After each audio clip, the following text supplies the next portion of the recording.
Hi, this is Emma Willis. And I'm Helen Christoni. Welcome to our Make Time podcast. We are two women on a mission to uncover the secrets of making time for everything.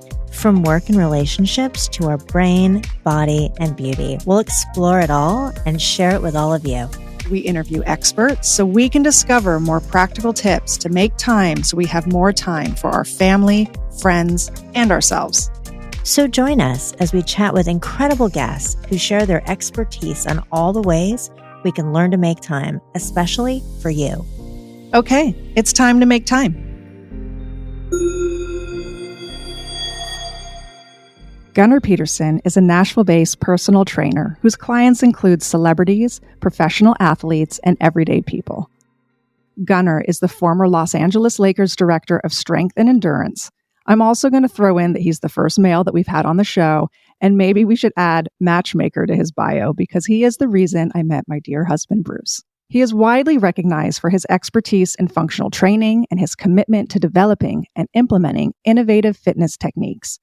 With over 31 years in the fitness industry, Gunnar's dynamic, approachable, boundless energy, and sometimes risky humor only adds to the effectiveness of the experience his clients enjoy. Gunnar is certified by the National Strength of Conditioning Association and is a graduate of Duke University. So let's make time for Gunnar Peterson. Gunnar Peterson, welcome to the Make Time podcast. I made time for this. You did make time for this. You know why? Why? Because it's a priority. And that is what you do. If it's really a priority, you make time. And you said, will you do the podcast? And I go, yeah. You tell me when. And you gave me some time. I go, right there, lock it in. That, to me, that's how you do anything. I sent the text out thinking, yeah, you'll probably do it like in a couple months or something. And you're like, yeah, when? Sign me up. We are so happy that you're here. I think it's very cool. I'm glad to meet you. And I think it's cool that you guys are doing this together and that you're getting good messages out and you're giving people, a lot of people have great intentions, but now you're kind of paving the way and it's easy for them to follow up if they have a little bit of a guide on it. I think it's cool. Very cool. So, Gunnar Peterson, what is the most important thing you make time for and why? It's a two-parter. So the most important thing I make time for is my workout. But I don't want people to go, oh, no, and the most important thing shouldn't be that. That's so self-serving.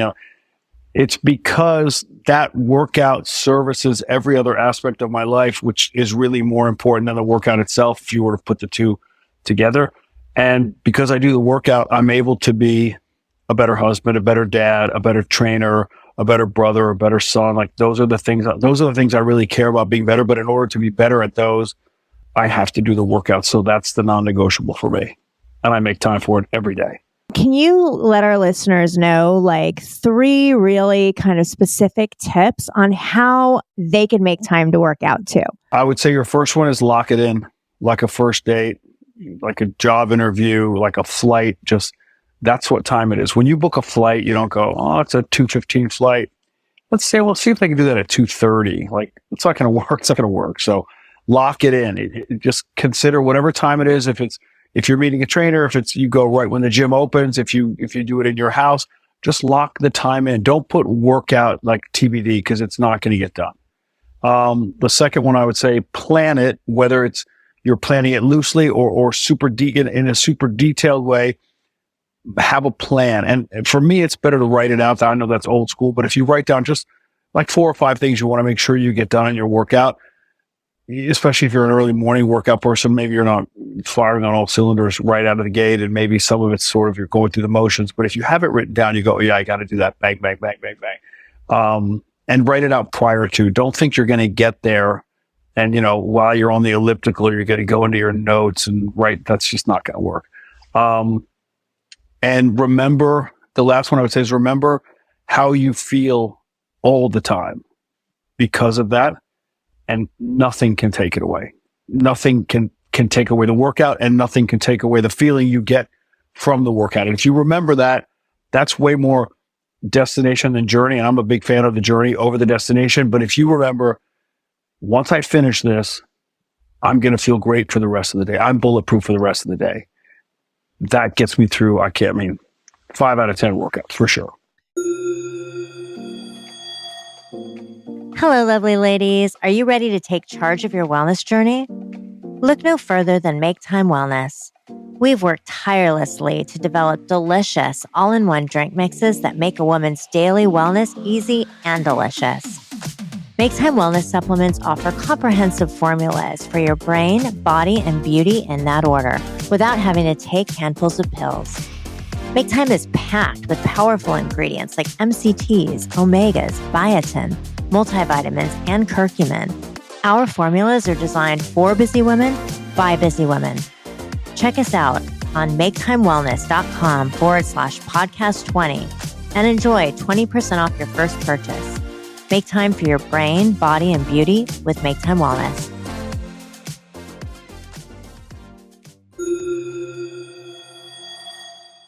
Can I go back to your tip 2 when you said like sort of be prepared for that workout of that day? When I used to go into the gym and like do my workouts, I'd be like, today's an arm day. Tomorrow will be a leg day. Every day is an ab day. You know, does that work where you just sort of switch it up? Yeah, that's body part training. And there are some old school coaches who go, if you're still talking in body parts, you and I can't have a conversation. To me, if you're talking body parts, we can definitely have a conversation. And then maybe you can give them some other things to add to that. So maybe it's not just body parts, but maybe it's you're talking in planes of motion. Today, I'm going to make sure I do something in rotation for my abs. Today, I'm going to make sure I do my lunges, but not just forward and back. I'm going to add angles to my lunges. So, I'm going to go laterally. I'm going to go rotate, transverse plane, rotate. So that's one way to look at it. Or you say, today, I'm going to add something explosive, whether it's a step up with a hop or whether it's, straight up plyo jumps. Today, I'm going to add something majorly metabolic to my workout. And you sprinkle those in among arm day, leg day, core day, and you find out, well, you can really hone a program and get something that becomes super comprehensive and really efficient because you're listening to your body and you're not going to do that explosive thing back to back because the next day you're going to be sore from it. You recognize that you did that work. And so that's just another way to do it. But the way you're doing it is not wrong at all.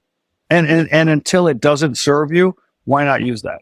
I also, I'm a long distance runner, and it's so like when I'm actually following through with a training plan for a thing, like one day you do a tempo run and the next day you do a long distance run slower. And like the next day, maybe you're doing like, sprints or something, because if you do the same thing, like I feel like if I do the same thing day after day, like it gets to a point where my body just gets resistant and nothing's really happening, like I could be running 6 miles a day every single day at the same pace. And it's just it gets redundant.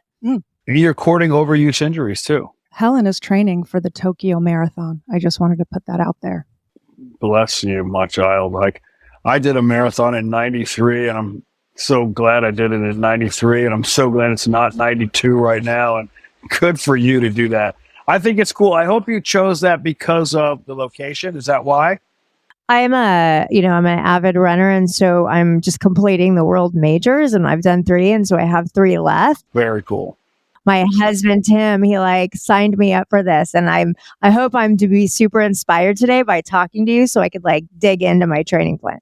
You're already signed up. You're locked in whether you're inspired or not, you're in. Yes. Yeah. I mean, listen, Gunnar, when I was working out with you, I was in the best shape of my life. Granted, that was 17 years ago. Yeah, but you also worked hard. Look, there's never what's that? The book Talent Code. You know that book, The Talent Code, Daniel Coyle? You're not going to not work out and be in the best shape of your life. And you're not going to work out on the regular and make good choices and not be in the best shape. There's a correlation. You were working like that. And then you clearly stay with it. I see all your posts with the kids. Your activity level's off the charts, Emma, which is great. I mean, you're no long distance runner like Helen, but I am not a long distance runner, but I do enjoy getting out there and being active for as long as I possibly can. That is my goal. So I'm just always trying to just, think about that when I'm in the gym or doing whatever. functional training. That's what I do. That's what you do, right? All day long. I do it all the time. And I mix up my stuff. I come into my own gym at 4:30 in the morning and I'm by myself in here. And I had an injury a while back, 3 months ago, and I couldn't do my normal cardio stuff. So then I was like, I tried every little piece. I think I have 14 pieces of cardio in here, different modalities. And the only one I could do was the elliptical. And I had to do it on the shortened stride setting. And it was super frustrating. And then I get off that and then I move on to the bike and I tried the treadmill. I was too early for that.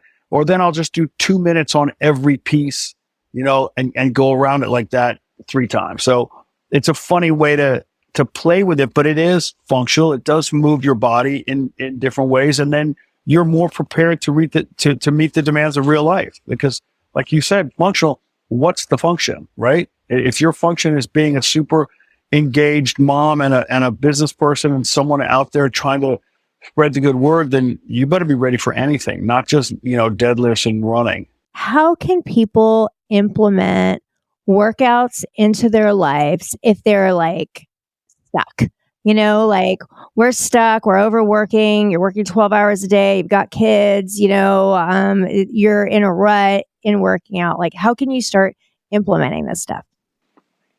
The first thing you have to do is start. I mean, that sounds trite, but it's, even if you only have 10 minutes, just say, I'm going to do 10 squats, 10 push-ups, 20 crunches 3 times through. That's a start. It's not fire and brimstone. There are no personal records being set. There's no camera. There's no one watching. Just do it. If you're coming from a sedentary lifestyle, right? That's a good start. And then build on that. I would also say try it at different times of the day. Like, people think I have to do it in the morning. You don't have to do it in the morning. You could do it on a lunch break. You could do it after work. You could do it late at night when the kids go to bed. There are a million different ways to do it.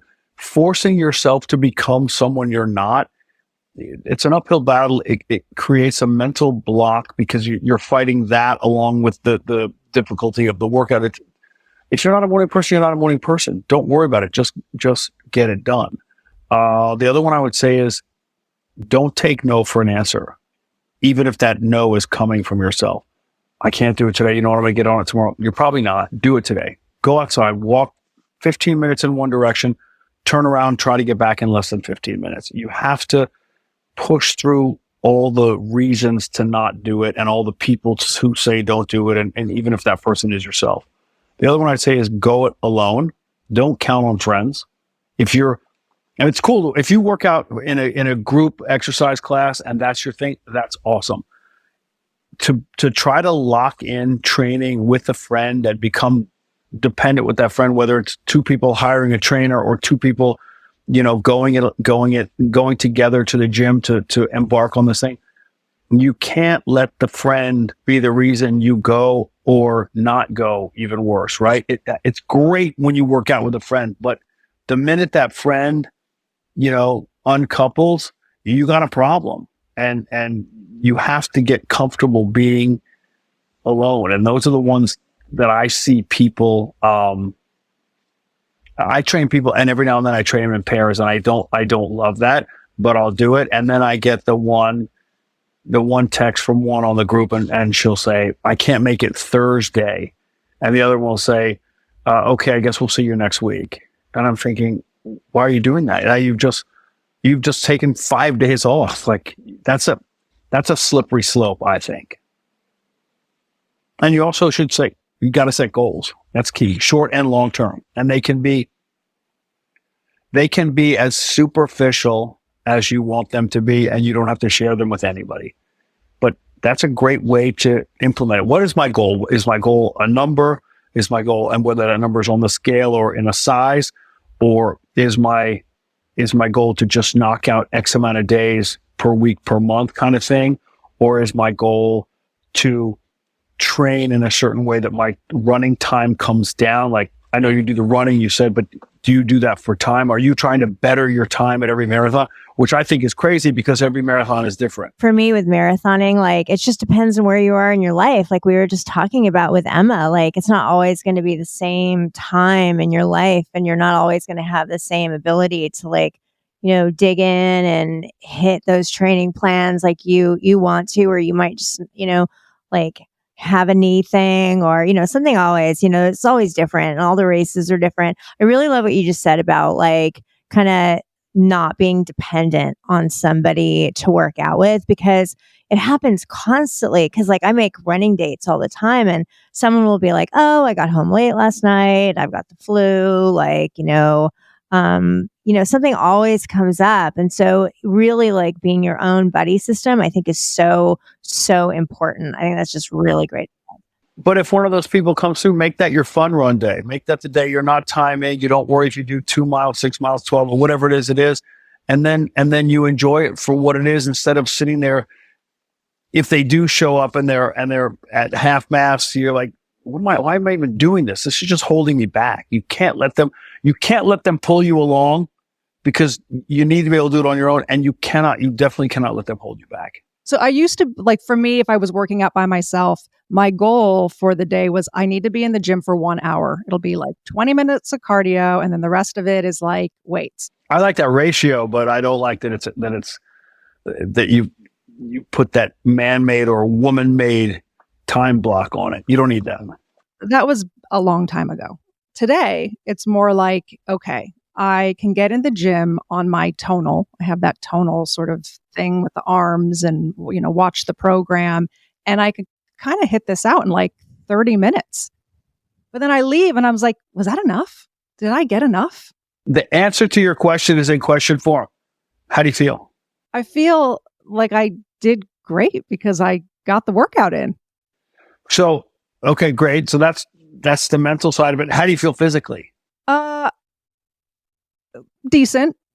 I mean, pretty good. I think, if I'm hitting that and I'm doing that, 4 to 5 times a week, I'm feeling pretty good. I just have to do that. I'm not going to tie a certain demographic to this, but you'll know the demographic. The people who have a number in their head for the scale, right? And they go, that's my ideal number. And let's say everything on their body is hanging, saggy, ripply, and gross.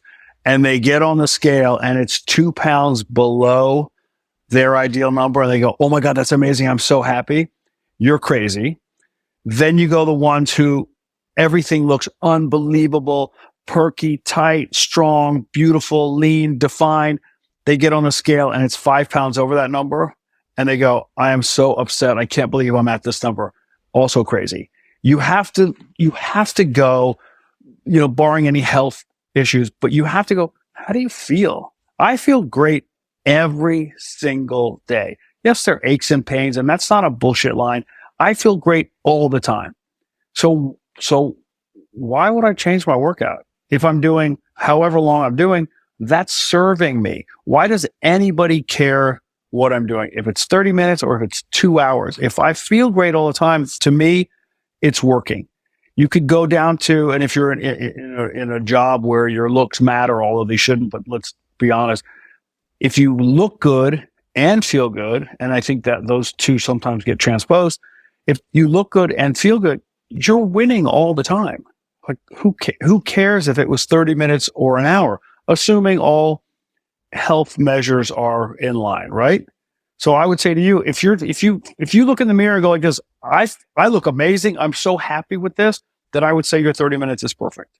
Not to let you off the hook, but that's what I would say. But if you look in the mirror and go, there's just some things, then I would say bump up to 30. It's clearly not enough.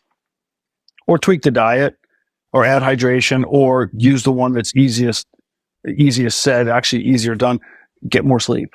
That's the sleeper. That's the one people don't think about. And I mean, that's the one I wrestle with. So, I know it's a real thing. If you're waking up at 4:00 in the morning, what time are you going to sleep? See, I am not on trial here, Emma. Sometimes if I put my littlest kid down, I might be asleep by 6:30. That's rare. My wife, Jess, one of the best things about her has been that I've gotten better sleep because I focus on it more. I used to get 3-4 hours sleep for decades. Crazy, unhealthy. I get that. That was where I sacrificed. I still got my training in. My food was on point. I managed my stress, but my sleep was terrible because I just opted out of it. Now I opt into it. So I try to get 7 hours. So back that up. If that means I go to bed at 9, I go to bed at 9. Sometimes it might be 8, sometimes it might be 10, but I'm always shooting. I'm shooting for 8, but I would say now I land pretty regularly on 7. That sounds like me. Yeah, I'm aspiring to get there for sure. I think sleep is so important. And it's huge. And I also think like listening to your body, you know, like if you're super tired and you're kind of sleep deprived and you're running on empty, maybe not push so hard, like still get out and move, but not be so hard on yourself about, you know, lifting more or going farther. Cause I think that's when injuries happen. You know, if you're overtired and you're really starting to keep, you know, like at that pace. I would say there are very few that overtrain. I would say most under recover. Yeah. Right. And sleep, count sleep in that recovery. Put that in that pillar. Right. I just think they don't. And so many good things happen when you sleep, not just from, you know, energy recouping, muscle repair, brain getting to recharge. There's so many things that happen when you sleep. And then for people who are fighting their weight, look, it's hard to eat when you're sleeping, so you're probably not getting extra calories then. Okay, we got one more for you. Go for it. Gunnar, what are you not making time for that you're going to commit today to make more time for? That answer would have been different 18 months ago. But 18 months ago, I moved to Nashville. And I moved one of the reasons was because I didn't have balance before I moved. And I'm not saying I have balance now, and I'm definitely not blaming Los Angeles for not having balance. That was a choice. That was all me every time. I take all the responsibility. But when I moved, I shifted some things. I made some changes, and I let the priorities be the priorities. So yes, I get up early. That's not going to change. And I come to work early. I made a decision long ago to not be there in the morning. There's a different vibe in the morning for the kids, and I want my wife to handle all that. But I pick them up from school. I take them to practice. I take them to their events. I sit with them at dinner every night. I do homework with them. I put them down at night. So I have that. And I've done that even with my older kids. I did that, but I'm infinitely more, I didn't do the pickup in school, but I do that. And I'm infinitely more present now. And I spend way better quality time with my wife. So there's a much better balance. So I wouldn't say there's something I'm going to do, but there's something I'm going to do more of, which is that. And there is a way. There is, you know, everybody has the same 24 hours. There is a way to work out, which I need as a cornerstone, to be productive in my work, what I do, and then also to be present when you're with your friends and family. And being with them and being present with them are two very, very different things. I'm sure you know. Gunnar, thank you so much. Where can people find you? Like on your social? What's your social? Where can we find you? I'm on Instagram at Gunnar Fitness. That's kind of it. I stopped. I couldn't go on too many platforms. Just too much for me. We have an app coming out that's called Common Ground that's going to come out in about 2 weeks, I think, which should be pretty cool because I have a guy on there who goes by Tasty Shreds on Instagram, and he has the most insane recipes for the kind of food you want to eat, but with substitute ingredients. So you manage your macros, you get your protein, and it's just very cool. So I'll be on that. The Common Ground app will come out. Yeah. You're cool for doing this, and talk about your message. Don't cut me off. I want to hear the message. Deliver that. First and foremost, we want women to put their brains first. You know, no one is talking to women about their brains. And this movement of just making more time. So that's why we're speaking to you and experts, and, you know, we're learning. It's not that I do it perfectly. I won't speak for Helen, but nope. Lots of room to improve here. Yeah. So we're like a sponge, you know, we're really learning in the process, and just trying to learn how to make more time. So we appreciate you. It's fun to learn, I think, to learn ways to improve, right? I have a sign, I can see it from here on the way out of the gym. It's the last thing you see on your way out, and it says, "You got better today." And I believe that 1,000%. The fact that you came in here and now you're on your way out, whatever you did in here made you better. And I just think that's reason enough to be here every day. Yeah. And I mean, that's how we feel about people making time to just kind of tune into this podcast and just get, if you can get just like a couple nuggets that you can take away to, first of all, like, congratulations to everybody that's listening for making the time. And second of all, if like there's just like one or two things you can take and put in your arsenal of things to try, like we've done our job here. You know what I mean? Like, we're just trying to help people make more time and inspire people and learn ourselves. So we're just really so grateful for you to come on today. We appreciate it so much. It resonates with me. It's making the time to me is another way of finding balance. And if you do that, you win every single day. Thanks for joining us today. We hope that listening to our podcast has empowered you to make more time for yourself. So please remember to subscribe and share with a friend who could also use a healthy reminder on the importance of making time. Make sure to tune in as we will continue to have incredible guests that will share their Make Time tips on our upcoming episodes. Come say hi to us over on @MakeTimePod on social media or visit us at MakeTimeWellness.com. Until next time, make time.